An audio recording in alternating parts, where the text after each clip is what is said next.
From One of One Production Studios, broadcasting from NYC, you are listening to Unexpected Success with your host, Joy.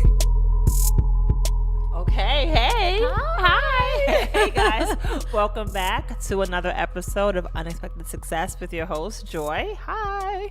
Happy New Year, guys. I mean, this may not come out, in January.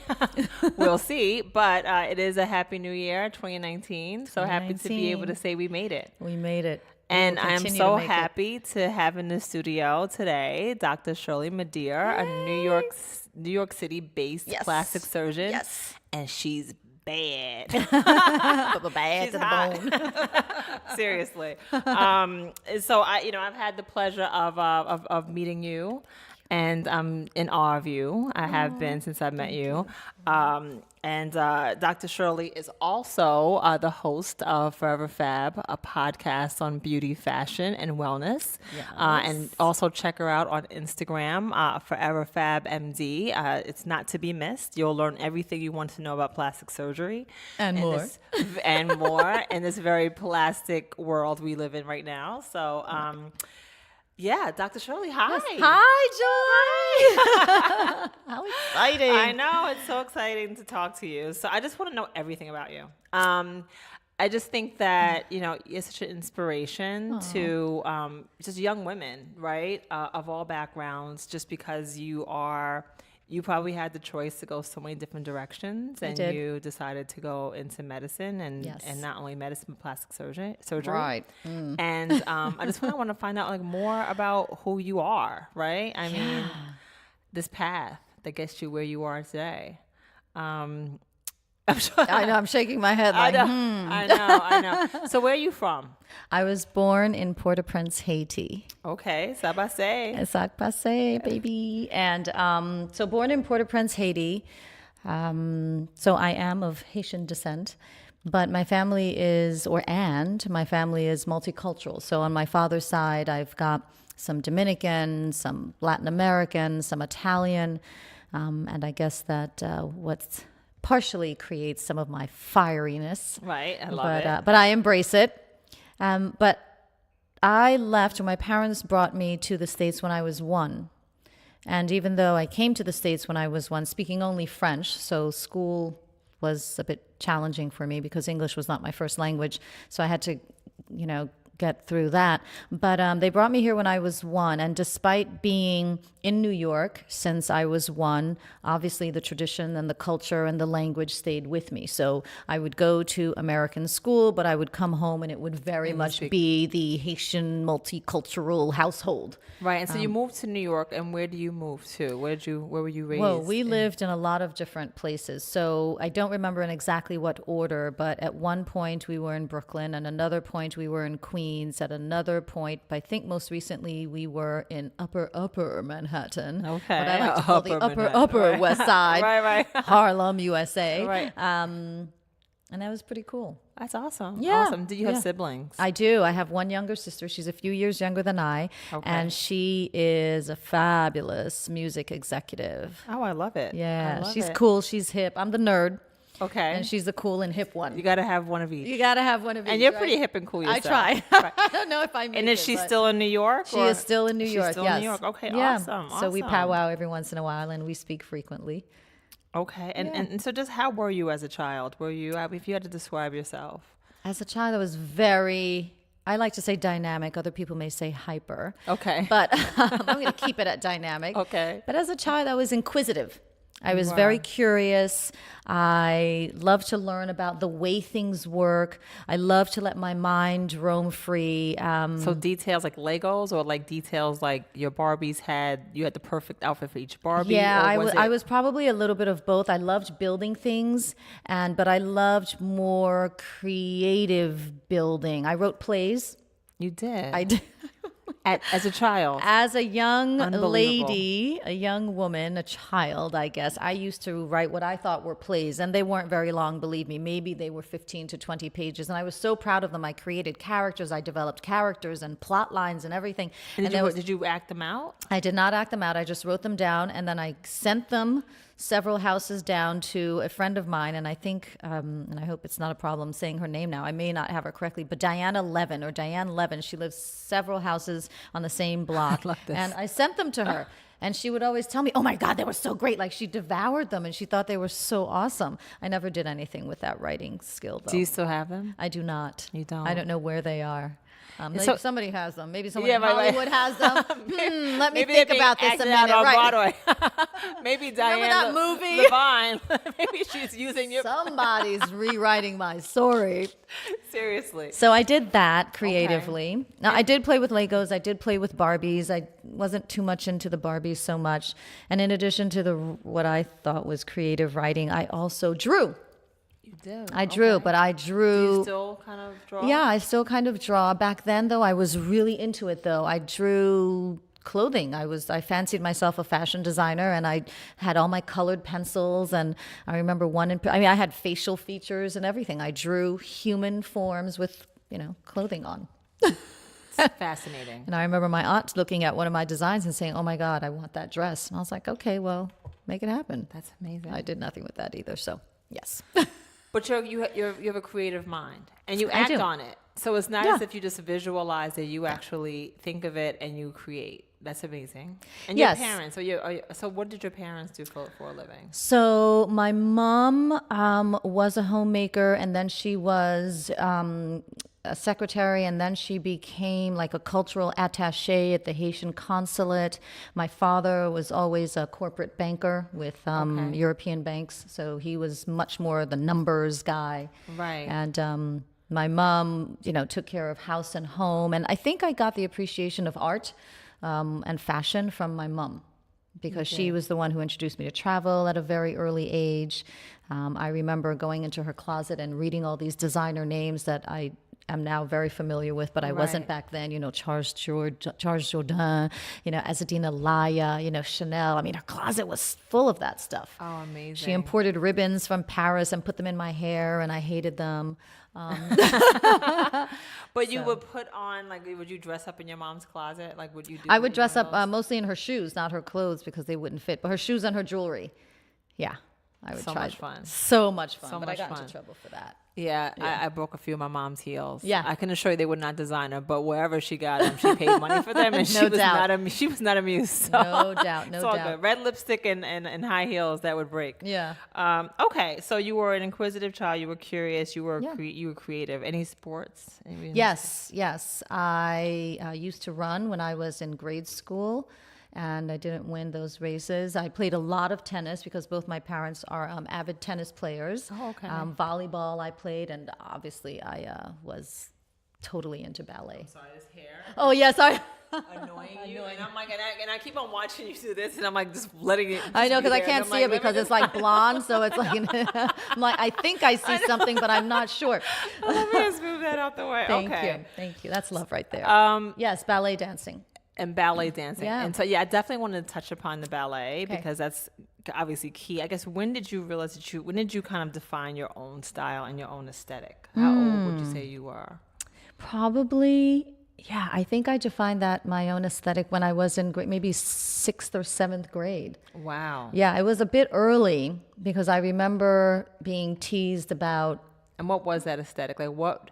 It was just a wabi-sabi mix of whatever I felt like. Just whatever you It felt wasn't like that necessarily day. classic. I always remember thinking, how do I feel today and what does that look like in clothing? Love it. Expression, Expression. just based on my mood. Right. Yeah. But most of my schooling, I went to an all girls, all women's, Catholic school. So I had a uniform. Right. But even throughout that time, I would adjust the uniform in ways that were acceptable. So I'd roll up the skirt a little Yeah. bit. Yeah, I'd wear, the cute See what bobby you can get away socks. with. Yeah, Right. I'd see what I can get away with. I'd wear the gloves even when the gloves weren't required. Right. I love that. I would experiment. I love that. Okay. And so you went to a all girls Catholic school up to Yes. what grade? Oh, so I went to all girls Catholic high school, and then I broke out of the religious education system and went to, regular college. Okay. And where'd you go to college? I went to college at Boston University. Okay. Be Be you. you. Be Hey. you. That's the I know. message. Just be you. Just be you. Don't try to be anybody else. Just Right. be you. And how is Boston? How did you adjust? I had no problems adjusting. I had a wonderful time in Boston. I recognized that college was an opportunity for me not only to learn a lot academically, but to learn a lot about life. So I maxed out on everything. Again, legally. I maxed out on studying. I was a double major, English, biology, French literature minor, and I maxed out on extracurricular activities. So I continued to dance in addition to the ballet. I took ballroom dancing. I took music education. I went around and found out about different student unions. I just tried to meet as many people as possible because I did think Boston was a fabulous melting pot of culture. At least Right. on the educational college, graduate school level. Now at this point, you're young, you're gorgeous, you're on. You're I don't in know about Boston. gorgeous. You're gorgeous. That took a minute. You're in college. It took years. Did you have an idea of where you were going? Were you strongly set in what you wanted to do? Because you were clearly good at so many things. I think that because I was so curious and ambitious, that I was set on, once I decided that I was going to do that, I was set on becoming a physician. I didn't quite know exactly that I was going to go into plastic surgery, but I was definitely set on becoming a well-rounded physician. And I think that's all that I went into it Right. with. Now, I don't know, clearly, I don't know all of the people in your family and the friends that you knew growing up, but I guess, how did you know that you could be a physician? I think that to a certain degree, I grew up in an area that a lot of the kids didn't know you could become these things. They could never visualize themselves Yeah. as doctors or Yeah. lawyers. And I guess, how did you have the vision that you could become? I owe so much of that possibility and the manifestation of what I visualized to my family. No one in my immediate family is a physician, so that I had no experience. I had no idea what that would entail or would involve. No one in my immediate family had gone through medical school or even something remotely related to be able to say, listen, this is what it could potentially be like. Right. However, I do have parents who always told me that whatever I envisioned was a possibility. Amazing. And that if Right. I worked hard and was the best person that I could be, even with my human foibles, if I just did it with integrity and with intention, that I could get there. And what's the worst thing that could happen? I tried it, I failed, so what? Right. So I grew up with that notion. Which is everything, right? I In think hindsight, it's if a you lot. know. Right. Because going through surgical education, whoo, Yeah, I can't imagine. I went through it and I still can't imagine. It's surreal. Right. How painful on so many levels it can be, especially if you have to check the other box. Right. It can be so painful, but actually it's in going through that fire partially that helped to motivate me to be the best that I could be. Now, were there like signs along the way, like when you feel like you just kind of want to give up? Because I think that I haven't been to medical school, and I can't imagine. But I have had some higher education, and there were always times I'm just like, for what? What Like, is what, this like, for? what am I even Why? doing? Like, what am I, like, Why me? Like, what am I trying to prove? You know what I Yeah. mean? And there would always inevitably be some kind of sign that made me say, oh, okay, fine. You know what I mean? Yeah. Like, I'm going to keep pushing. Yeah. Did you ever need that kind of encouragement? Yes, I needed it often, probably every day. Right. So for me, medical school, and I'm not trying to sound, pompous or anything, but I very much enjoyed it. And and it wasn't easy, but I enjoyed it, and it wasn't too much of a struggle. I mean, I had my struggles in medical school also, but I think it's because when you're going through systematic and systematized kind of learning that way, there isn't too much room for how an individual learns best. the way that things are taught or the way that you better learn it. And I'm much more of a visual learner, and I sometimes need time to process and integrate information. And sometimes in medical school and definitely in residency, you don't have that kind of time. So I always needed extra time. I was the kind of person who I would have to hear something in a lecture, then I'd have to write it down, then I'd have to reread it, and then I'd have to try to visualize, and then I'd have to memorize it. So for me, my learning pattern, and it took me years to figure that out, to realize that was my thing. But yes, there were many times, oh gosh, too many times where I didn't think about giving up, but there were definitely moments of despair, because I'm also the type of person that if I start something, I really feel like I have to finish it, unless it's to my detriment or somebody else's detriment, which of course I would not do. But I remember one time in particular, I'd had it. I don't know if it was the 120th hour of the week that I was working. I don't know if it was the comments that I was getting, the isms, whether it was I was female or a woman of color, or just, oh, you're not good enough, Right. all that stuff over and over and over and over and over again. And I got to the point where I thought, oh my gosh, I really thought I could handle this. I mean, I was an honor student. I did well in school, and I got in, for crying out loud. They accepted me, and I presume they accepted me because they thought, you were qualified. That I was qualified. Right. So there was one day in particular, I came back, and it was surgical residency. I can't remember if it was my first year, my second year, but again, it went on for the entire 5 years. But one day in particular, I came home, and I was bawling. I was in tears. I just couldn't take it anymore. And I knew I was going to continue, but I just didn't know how I was going to wake up the next day and continue. And it got to the point where things were so bad, I was being chronically late. And that's one of the worst things that you can do in a surgical residency, because you're part of a team. So if you're late and you're not in at 4:30 in the morning, then the person and the people who are in at 4 in the morning have to take your work on to get the work done before having to go to the operating room at 7 o'clock in the morning. So not only was there was way too much pressure coming everywhere. So that on top of the negative feedback that I was getting, and whether it was warranted or not, it doesn't matter. No, it was doesn't negative matter. feedback all the time. I just couldn't do it anymore. So I came home, I was bawling, I was in tears, and I didn't know who else to turn to except my family. They had been there for me in the past. They were always there. So I called my mom. And she heard me, I told her my story, this and that, and they did this, and they said that to me, and I'm not good enough, and I'm not sure if I'm going to be able to finish, blah, blah, blah, blah, blah. I went on and on and on, and she's silent. She's just listening. Yeah. And when I was done, I gathered myself, and I was just like, well, Right. So what do you think? Right.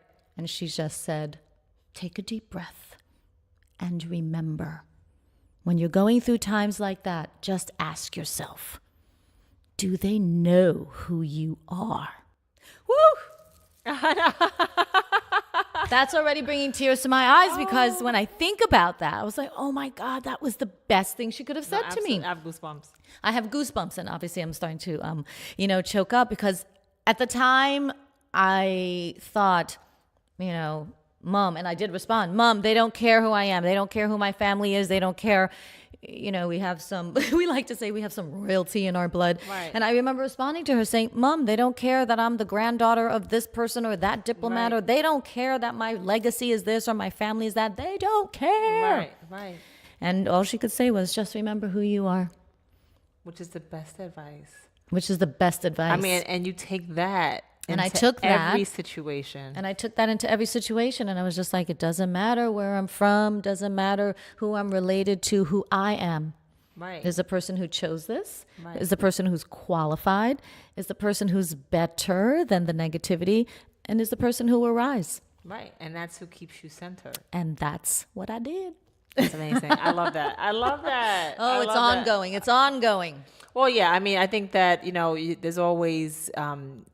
people, right? People, and these voices, and having to ignore the voices and stay centered. Now, do you meditate? Do you do anything else to kind of keep yourself centered? I did learn how to meditate a couple of years ago, and the particular technique I learned was transcendental meditation.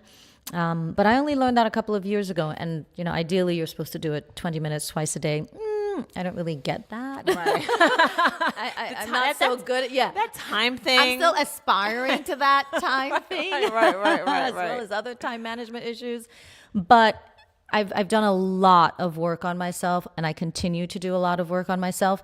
And despite how traumatizing, truly psychologically, mentally, and even physically traumatizing the surgical residency was, and I did too, the general surgery residency was, I now am able to look back upon it with gratitude and with appreciation. Because had it not been for that adversity, perhaps I would not be as, I think, resilient and strong as I am today. Right. Had it not been for me being introduced to the different types of perspectives and people and opinions and beliefs and stuff that people have available to throw on you, then perhaps I wouldn't be as well equipped to deal with some of the stuff that I'm dealing with in my current life. Right. So interestingly enough, I do believe that which doesn't kill you makes you stronger. And I do believe that sometimes in life things happen to you, whether really, really great or really, really tragic, because maybe that's just a call to you. Maybe that's just a call for you to figure out how to A, accept the call, acknowledge what's happening, and B, to grow and evolve. Right. I mean, it took me years to be able to say that. To be able to say that and believe it. Believe it. Because I do believe it. I was reading some book that a previous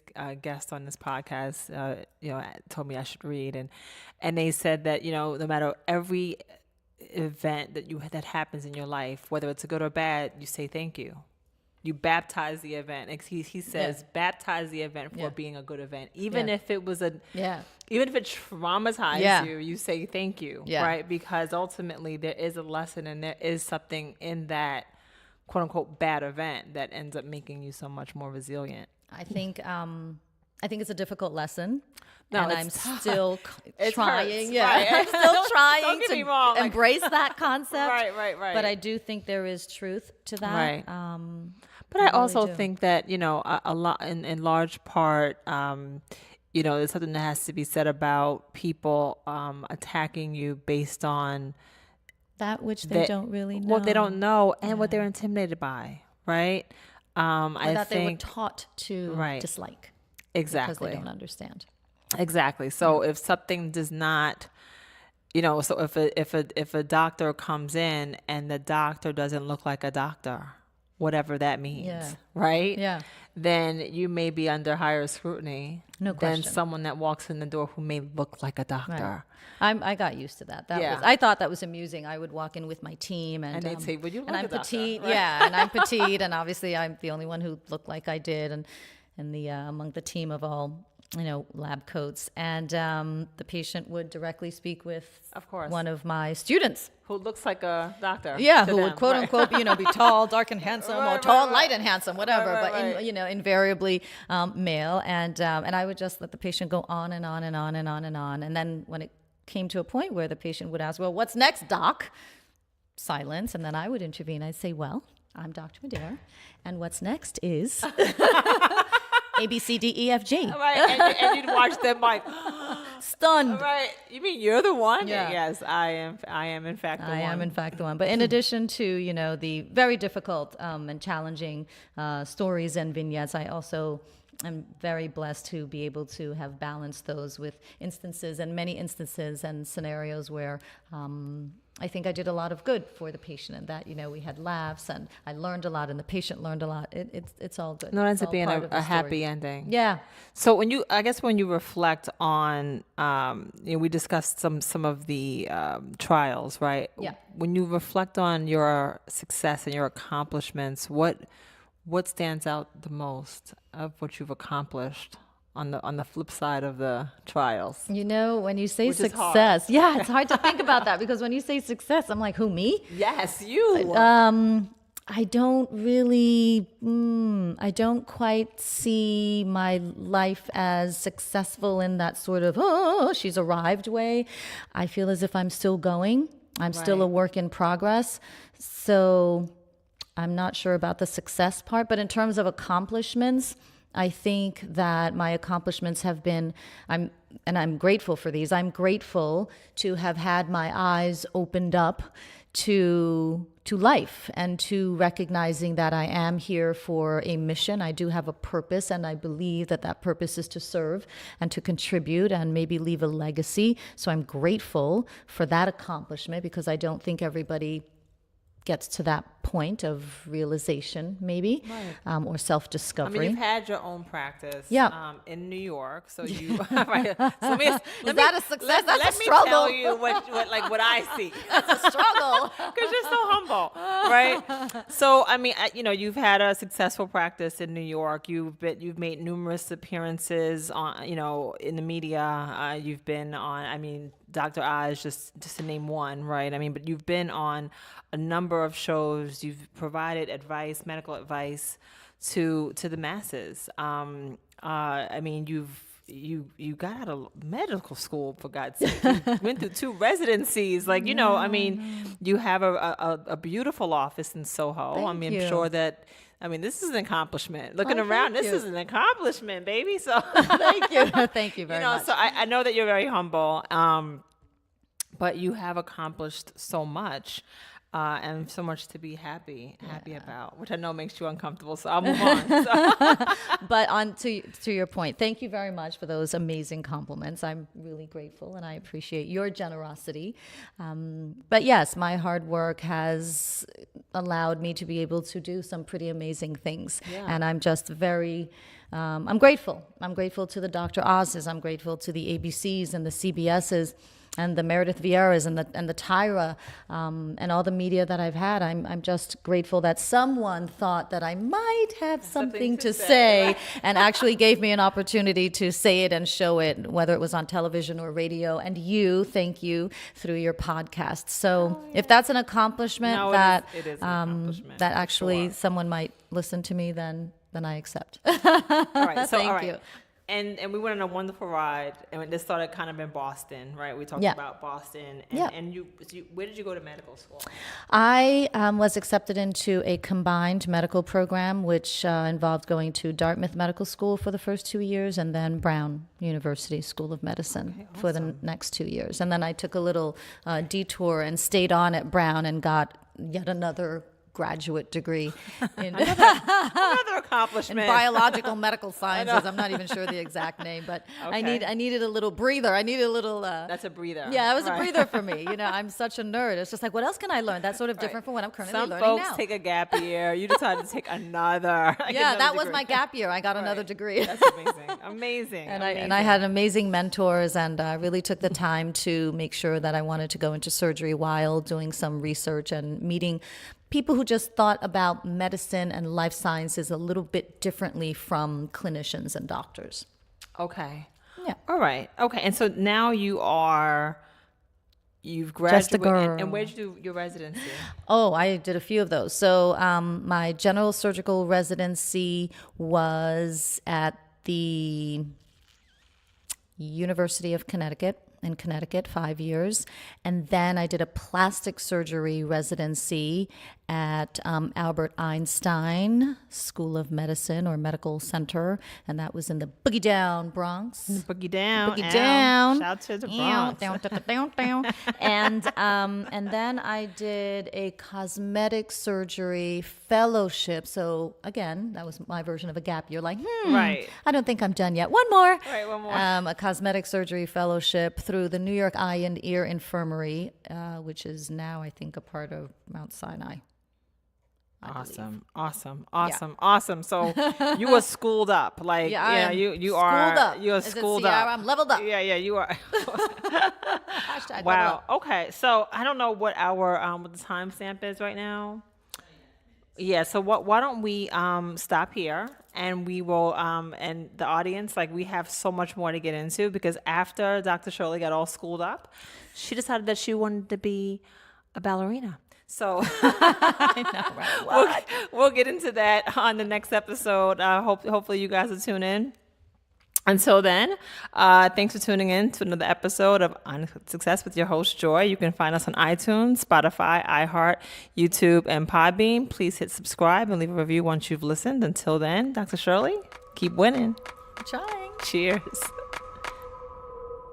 This podcast was brought to you by 23DB Productions, ID Productions, and One of One Productions. For more information, go to Facebook and Instagram, Unexpected Success with